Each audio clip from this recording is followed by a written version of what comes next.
Welcome to The Explainer. Today, we're bringing our focus to a creature that is far, far more than just your average mythological farm animal. If you think you know Norse mythology, the thunder gods, the epic battles, the world trees, well, prepare to meet a figure whose very existence and name have puzzled and fascinated scholars for centuries. Today, we are unraveling the semantic mystery of a primordial cow named Auðumbla.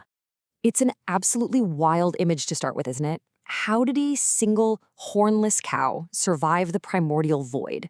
I mean, before the earth, before the sky, before humanity even existed, the Norse myths drop us into this strange, surreal landscape of ice and absolute emptiness. And right there, right in the middle of this frozen nothingness, is a cow. The image is just as bizarre as it is foundational to the entire mythos. But to understand how she survived, and honestly, what she truly represents, we have to peel back the layers of ancient text and language. Okay, Section 1, the primeval ice cow. Let's dive right into this bizarre origin story. So, our primary window into our world is actually incredibly singular. Auðumbla's story comes to us solely from the Prose Edda. This is a crucial text composed way back in the 13th century by the Icelandic scholar and historian Snorri Sturluson. And what's really fascinating is that the main narrative of her existence only survives in one specific section of this text, called the Gylfaginning. In this section, there's a king named Gylfi, who's in disguise as a man named Gangleri, by the way, and he's asking questions about the distant past. He wants to know where the very first being lived and what on earth he ate. The answer he gets? Well, that introduces us to Auðumbla. So the king asks his question, and we get a number, 4. Now, what does 4 mean here? Well, in the freezing, empty void of Ginnungagap, Auðumbla wasn't just standing around shivering. Her udders literally produced 4 magnificent rivers of milk. It was from these 4 flowing rivers of dairy that the very first entity, the primordial frostjotun, or giant, named Ymir, fed and sustained himself. She was essentially the ultimate nurturing force in a completely barren, dead universe. Now, you're probably wondering, if Ymir was chugging 4 rivers of milk, what exactly was Auðumbla eating? I mean, there's no grass, right?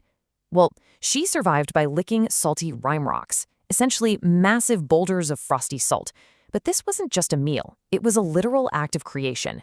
Through a methodical 3-day process of licking these salty stones, she began to uncover something trapped deep within the ice. On the first day, her licking freed a man's hair. On the second day, she revealed his head. And by the third day, she had uncovered his entire body. This being was Búri, the grandfather of the gods, which includes Odin, Vili, and Ve.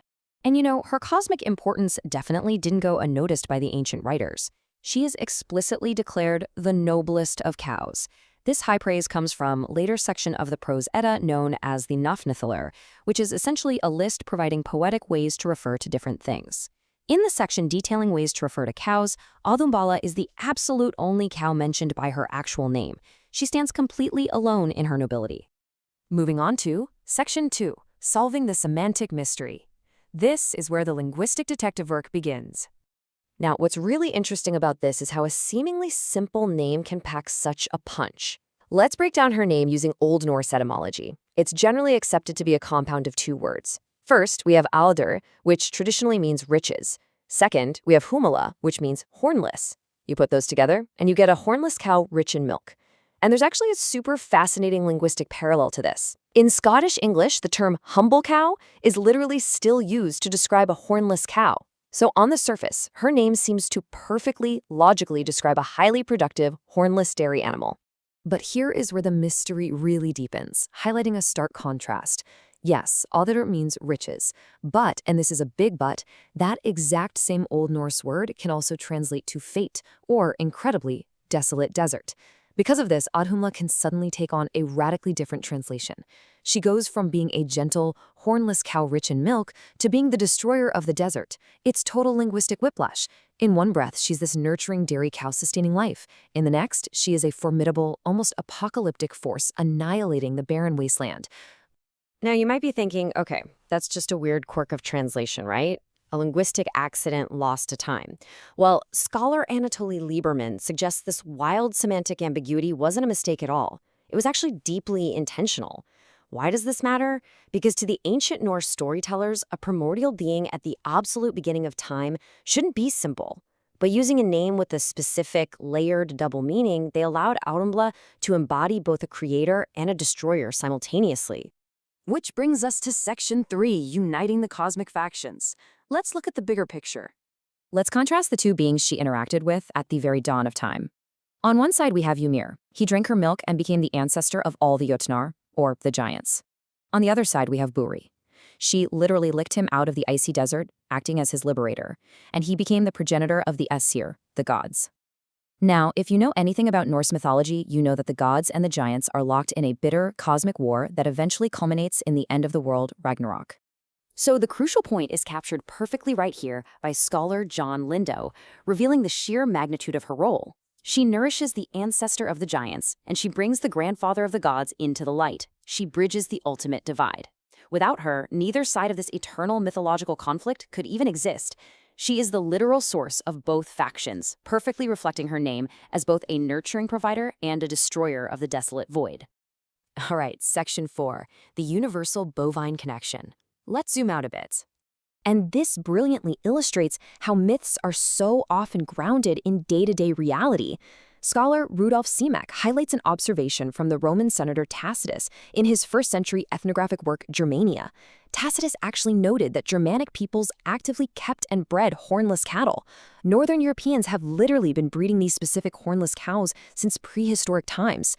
So Auðumbla isn't just some random magical creature. She is a mythic reflection of the actual vital livestock that prehistoric Northern Europeans depended on for their very survival. But she also belongs to a much, much larger ancient human complex of primordial bovine worship across entirely different cultures. Just look at these global examples. In Germanic tradition itself, the goddess Nerthus was born through the countryside in a wagon specifically drawn by cattle. In Egyptian mythology, you have Hathor, the powerful cow-headed goddess, and Isis, whose iconography is incredibly rich with cow references. Over in ancient Greece, the great goddess Hera is frequently described by Homer as the cow-eyed. Across the ancient world, the cow was a supreme symbol of motherhood, creation, and divine power. Which leaves us with this final thought. Will you ever look at a humble, hornless cow the same way again, knowing it could literally be the destroyer of the desert? What started as a weird story about an ice cow feeding a giant turns out to be a brilliant, intentional, semantic mystery. A creature standing at the absolute center of creation and destruction, bridging the gap between gods and giants, and tying the ancient Norse world to a global human reverence for the divine bovine. Thank you so much for joining me for this explainer. I really hope you leave fascinated by the hidden power of a single word and the incredible, surprising depths of our ancient stories.